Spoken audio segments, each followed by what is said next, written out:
All right, Rebecca, looking at how to solve a 3x3 system of equations. That means three equations, three unknowns, using matrices. Hope that's what you were saying in your text about how you're supposed to solve these. So what you do is you create yourself a coefficient matrix. So 1, 1, 1. 1, negative 1, 1, 2, 1, negative 4. And then that is times a variable matrix, x, y, z. That equals 0 to negative 8.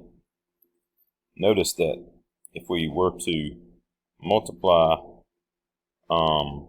these two matrices together, this is a 3 by 3 times a 3 by 1. The dimensions match, so it's going to work.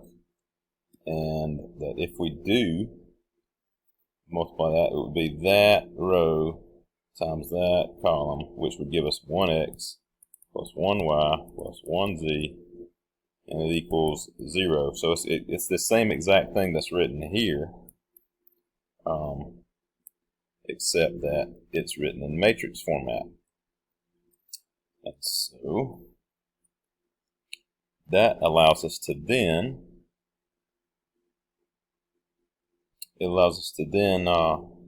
solve a matrix equation kind of like in one step. So let's call this matrix M, okay? So that's M times x, y, z equals, I'll move this over just a tad bit, equals 0 to negative 8. So now what I can do is, I want to get x, y, z by itself. That's what it means to solve for the variable, to get the variable by itself. So I can get those variables by itself by kind of like dividing by matrix M. But instead of dividing by matrix M, I'm going to do kind of the equivalent of that, which is to multiply by the inverse of M. I'm going to do that on both sides.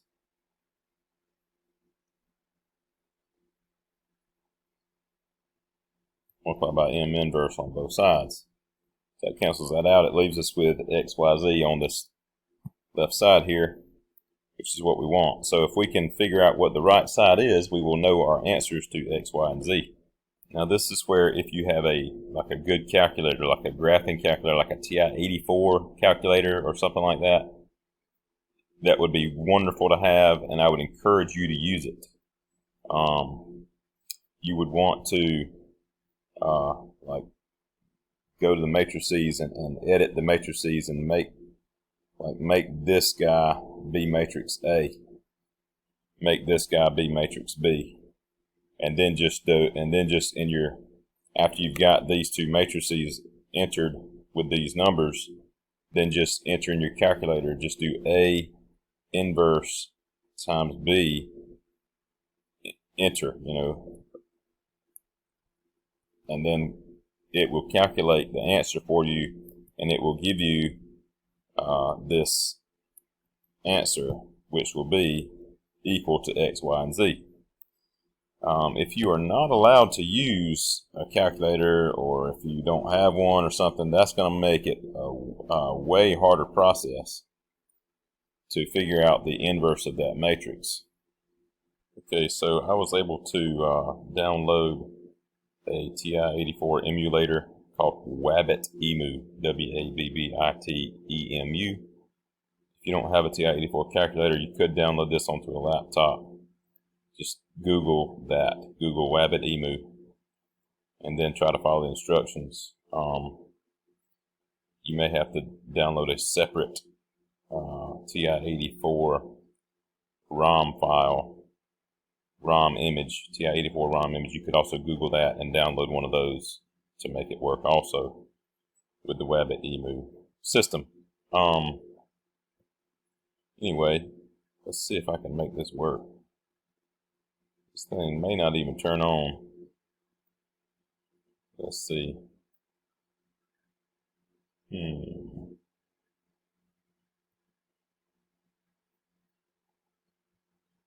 Will you turn on? It does not appear that you will. Okay, I think I figured out a way to make this calculator work, hopefully. So, if we go to second matrix, click to edit, and then in matrix A, I'm going to make it say 3, enter, 3, enter. Then I'm going to enter these various numbers in there. I have to just remember what they are. So 1, enter, 1, enter. Alright, I'm going to keep going.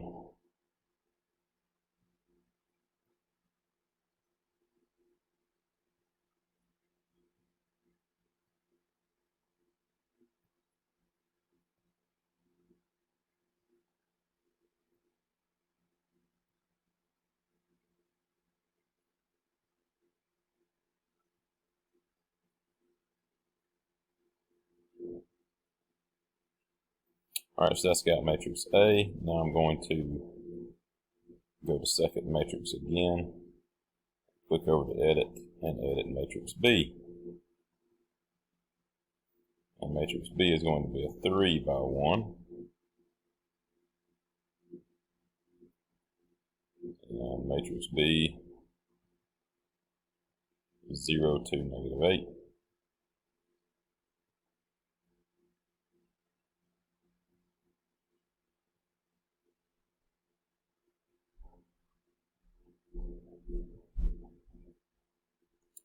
Now I can just hit second quit to get back to my normal window. Then I'm going to go second matrix again, and I'm going to click enter on matrix A right here under the names menu. I'm clicking enter on matrix A, then I'm hitting the inverse button, then I'm going to second matrix again, and I'm hitting enter now on matrix B.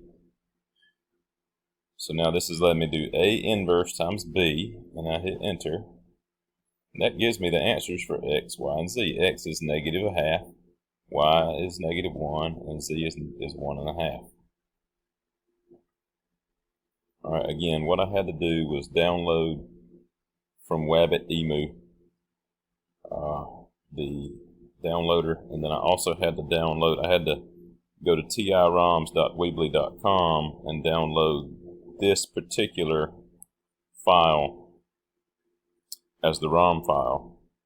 And so then when you're running the Wabbit-Emu setup wizard, when it asks you for a ROM file, you click browse your own computer and you select this file as the ROM image file.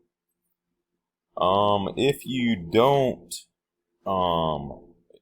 if you just have to do it by hand, then I would guess I would encourage you to maybe look at, I mean, you're going to have to, doing the inverse of a 3x3 matrix is not easy. It's pretty time consuming, but just Google finding the inverse of a 3x3 matrix. This first video is a good one. Khan Academy, you have to actually watch 2 parts to do it. You have to watch this part and the next part, or you could even probably click on these others. Maybe the organic chemistry tutor might show a good way to do it too. But those videos could show you how to find the inverse of a 3x3 matrix. So then when you found that inverse by hand, you could then multiply it by this one and get your answers for X, Y, and Z by hand. But hopefully you don't have to do that. That would just be pretty terrible.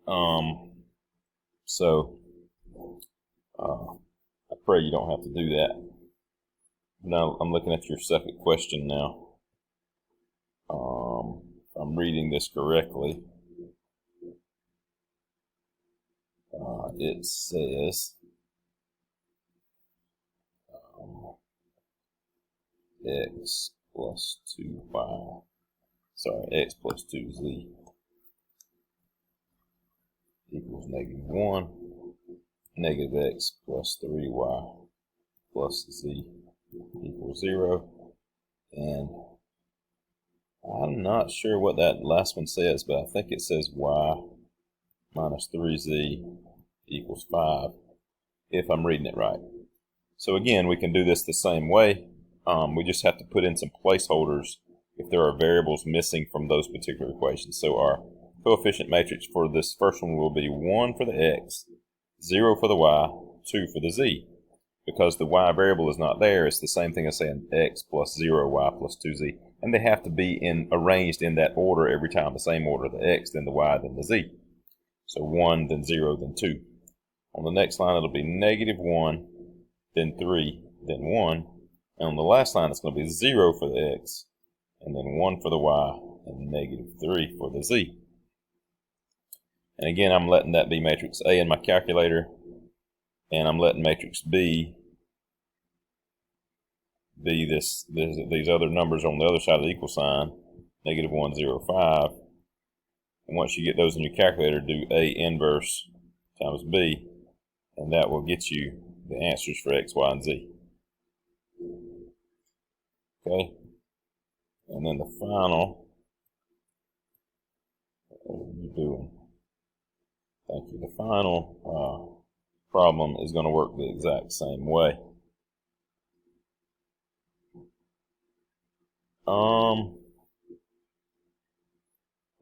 I'm seeing some more problems in this text. So, looking at these trig problems that now I'm seeing at the bottom here, sin x minus 1. It says find the solution of the equation if x is between 0 and 3. See, this is all it says, sine of x minus 1, which can't be, that's not an equation. Like, we need equals something to be able to solve the equation. So there's something missing here. I guess I could assume maybe it means that it equals 0. If I make that assumption, I can solve it. Let me try to solve that. I move the 1 over by adding 1 to both sides. So sine x equals 1. And then I ask myself, I do the arc sine of both sides. And so x equals the arc sine of 1, which means I'm asking myself what angle has a sine of 1. And it says between 0 and 360. If you remember your unit circle, sine being the vertical component here, here's 0 degrees, here's 90 degrees, that has a sine of 1. There's 180, there's 270, which would have a sine of -1, there's 360. So the only angle would be 90 degrees, or if you have to answer in radians, would be pi over 2 radians, would be the answer to that equation. All right, next, we got secant squared x minus 1. Again, there's no equal to sign. I'm just going to have to assume that it means it's equal to 0. If that's not what it means, then this is all messed up. But so let's see here. If I move the 1 over, I get secant squared of x equals 1. And then I really want to make this into a sine or a cosine, not a secant. So secant is the reciprocal of cosine. So that's going to be cosine squared x equals, now I've got to invert this. But inverting 1 is just 1 over 1 again, so it's just 1 again. So now I take the square root of both sides, and that gives me cosine x equals plus or minus, the square root of 1 is plus or minus 1. And so now I will say cosine x equals 1 and cosine x equals -1. Take the arc cosine of both sides.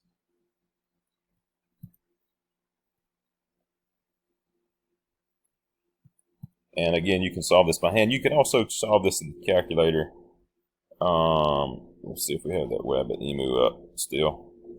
You could solve it in the calculator by doing the arc cosine of 1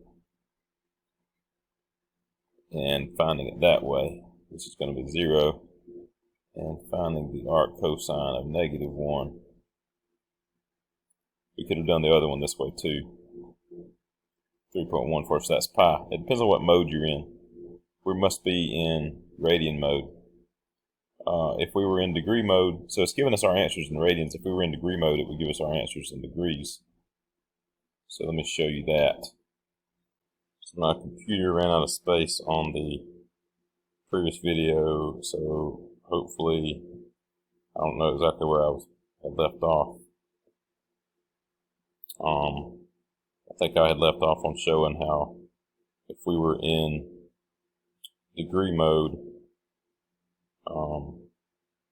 which I just changed to degree mode, and we were to do the same thing, arc cosine of -1, we would get 180.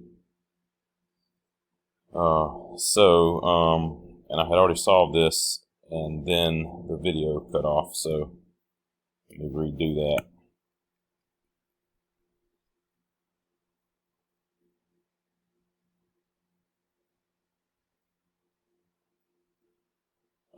Let's see here. So we got cosine, so we got cosine x equals 1 and cosine x equals -1. Do arc cosine on both sides.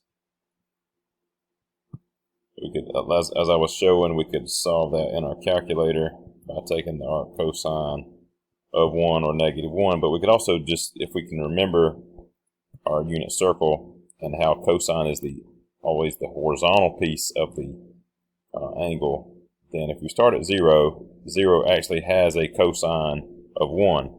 So x here would be 0 degrees. And as we make our way around the circle, cosine of 90 would be 0 because there's no horizontal component to that. If we get to 180, cosine of 180 is -1. So here x would be 180. Get to 270 and it's going to be 0. Get to 360 and it's back to 1 again. So it's also 360 degrees for that one. So overall, we have 3 solutions: 0, 180, and 360. Or in radians, it'd be 0, pi, and 2 pi if we needed it in radians.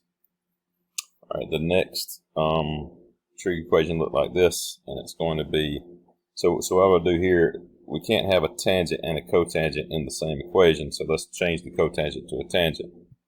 So tan x minus 3 over tan x, since tan is the reciprocal of cotangent.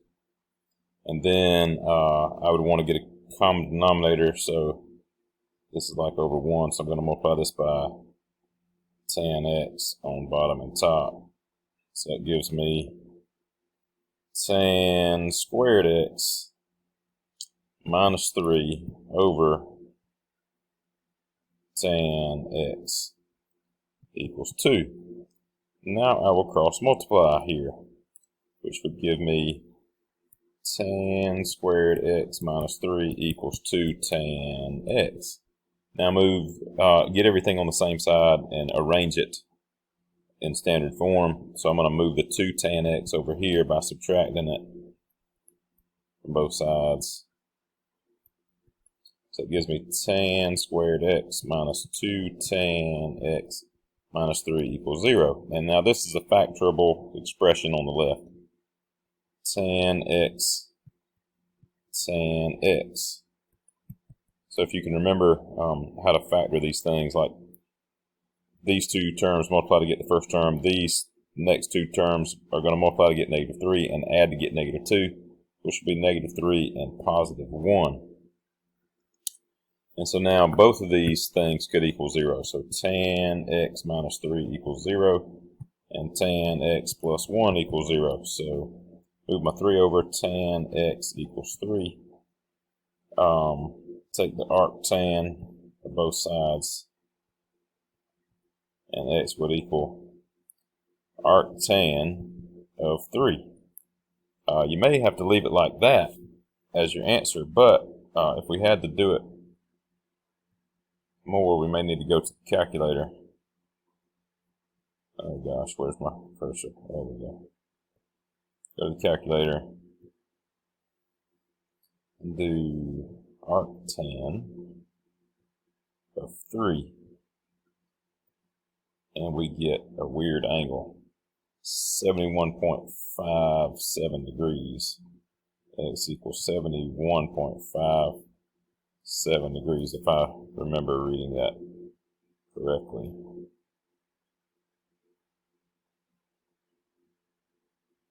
Yeah. What if we were in radians? Let's see if we get anything better. So I'm going to change my mode to radian mode.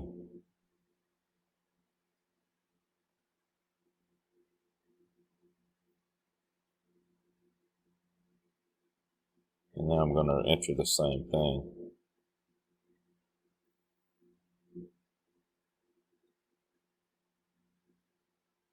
See, I get something weird there too. 1.24. So that really doesn't help. So, yeah, I guess you just get a weird answer, which may be why, I don't know, the teacher may want you to just leave it like this because it's a more exact answer instead of rounding it off to a decimal place. All right, over here, we get tan x equals -1. Do arctan of that.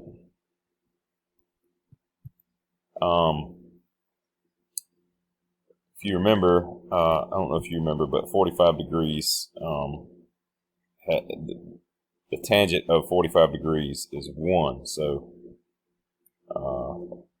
I have 4 angles between 0 and 360 that have 45 degree reference angles. They are 45, 135, 225, and 315. So which one of them would give me an arctan of -1? Well, tangent is positive in the first and third quadrants and negative in the second and fourth quadrant. So the answers then would be 135 degrees and 315 degrees from this. Now, if you wanted to give those in radians, it would be, I believe that would be 3 pi over 4, and let's see, that's going to be 7 pi over 4. So these are my 3 answers in degrees. And if you have to do them in radians, then that's what they would be. Okay, 4 more identities problems, looks like. Here, what do I want to do? I think I want to make secant be 1 over cosine plus sine over cosine for tangent. So they have a common denominator already, so that gives me, for the left side, I have 1 plus sine over cosine equals cosine over 1 minus sine. And from here I would cross multiply. So this times this would be 1 minus sine x plus sine x, which is going to cancel out. And then sine times sine is negative sine squared x equals, and this times this is cosine squared x. This is already good. It's a Pythagorean identity. But in case we need to keep going, sine squared plus cosine squared equals 1. So if you move your sine squared over, you get that it equals cosine squared. So we can replace this with cosine squared. So you have yourself an identity. All right, here, I think, not exactly sure what I want to do. I'm thinking about cross multiplying. I'm going to see what happens when I do. 1 plus sine x equals, if I multiply that, it's going to be sine x plus sine x cosine x. Let's see. Maybe I can subtract sine x from both sides, which actually cancels on both sides, so I get 1 equals sine x cosine x. This is not looking good. I'm thinking there might be a misprint. I'm very suspicious of this problem. 1 plus sine over sine equals 1 plus cosine. Yeah, I'm just pretty suspicious of this problem at this point. If this was like a sine and a cosecant, then yes, it would work out. But that would mean this would have to be cosecant instead of cosine. So there's maybe a misprint. I don't think this is going to work out. So I'm going to stop this problem. check out that problem and let me know if that was copied correctly. If it was, then we may have to go back and try to figure out a new way to do it, but I'm pretty suspicious of it. Alright, second to the last problem. This was written as this, which makes no sense, so there must have been a misprint. I'm just going to assume it was meant to be cosecant. So, assuming that, we'll try to work the problem. If I cross multiply here, I get sine squared x minus tan squared x equals sine x cosecant x. And sine and cosecant are reciprocal, so they just kind of cross each other out and make 1. So let's see if I can get sine squared x minus tan squared x to equal 1. Let's see. Sine squared x minus sine squared x over cosine squared x, because tan is sine over cosine. Then I would need to get a common denominator, so I'm going to multiply that by cosine squared x on the bottom and top, and that gives me sine squared x cosine squared x minus sine squared x over cosine squared x equals 1. And then I would maybe, I don't know, what would I do? Maybe factor out a sine squared. That would give me cosine squared x minus 1 over cosine squared x. Which gives me what? Well, not sure that that's accomplishing anything for me. We know that sine over cosine gives me tangent.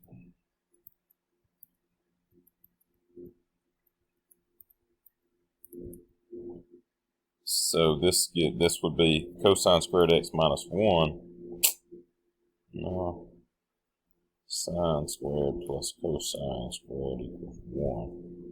So if I move the 1 over here and move the sine over there, that would give me cosine squared x equals negative cosine squared x minus 1 equals negative sine squared x. So this could be negative sine squared x. So I got tan squared x times negative sine squared x. And then this is not going to work. Sine squared over cosine squared times sine squared. This just ain't going to work. That's just going to give me sine to the 4th over cosine squared. And that's just never going to equal 1. Therefore, again, I am suspicious of this problem being copied correctly. Maybe that was supposed to be a cosine on the bottom instead of a cosecant. I'm not sure. So again, check the way that problem was written and let me know if that one was copied right or not as well. Final problem.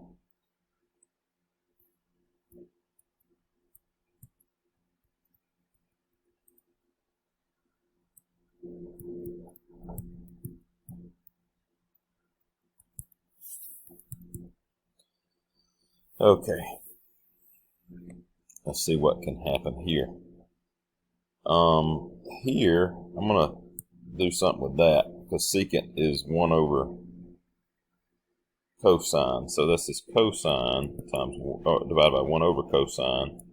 Then if we keep change flip, that becomes cosine times cosine over 1, which is just cosine squared. So this is sine x over cosine x plus 1 plus cosine squared x equals 1. Alright, now what do I want to do? I believe that I want to get a common denominator by multiplying by cosine x plus 1 here and on top.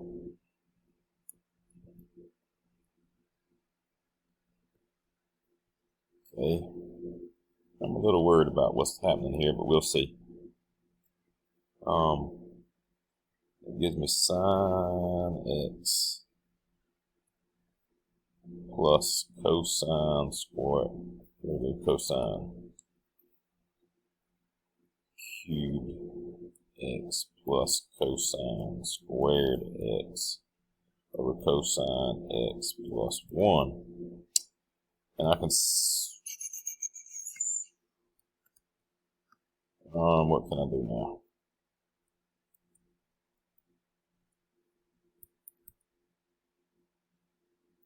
What can I do now? I could cross multiply, maybe, see what happens.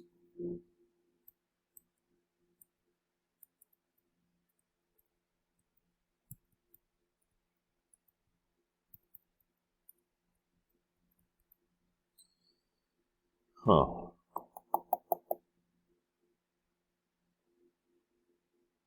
Let me now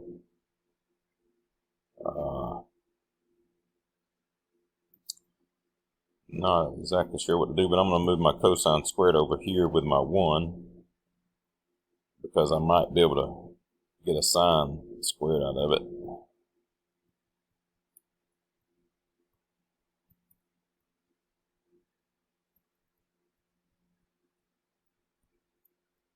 This is equal to sine squared. Sine squared plus cosine, yeah. So that's equal to sine squared.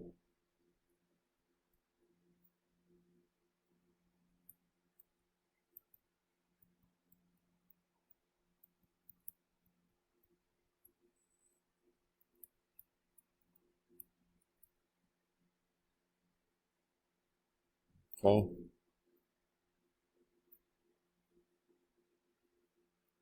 Alright, Rebecca, I tried to work that problem several ways and I can't get that last one to work out either, which again makes me suspicious that it was copied correctly. Maybe there's some cosines and cosecants are getting mixed up. But perhaps on those few problems, it would be better to send me a picture of the original problem from like the book or from whatever it was written on originally, so I can just check it to make sure it was copied correctly. Because that's kind of the first thing I would check when these problems aren't working out right.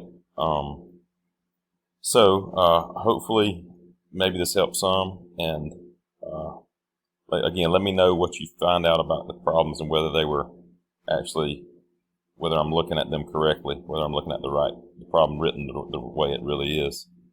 Good luck on all that, and hope you guys are doing very well. See you, bye.